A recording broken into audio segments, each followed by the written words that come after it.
Allah SWT menguji manusia ini mengikut kadar kemampuan manusia itu sendiri.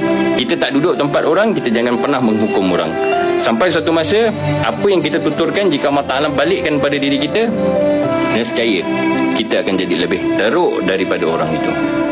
Sesungguhnya Allah SWT itu lebih maha mengetahui. Kita manusia, kita tak mengetahui. Selangkah kehidupan kita di hadapan pun kita tak tahu.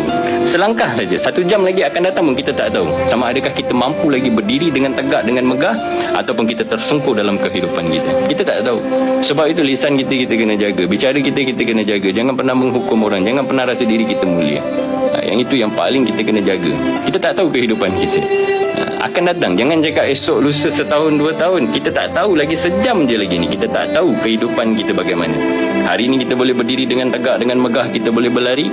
Sejam lagi kita berjalan, mungkin kita akan tersungkur. Itulah titik tolak hari ni.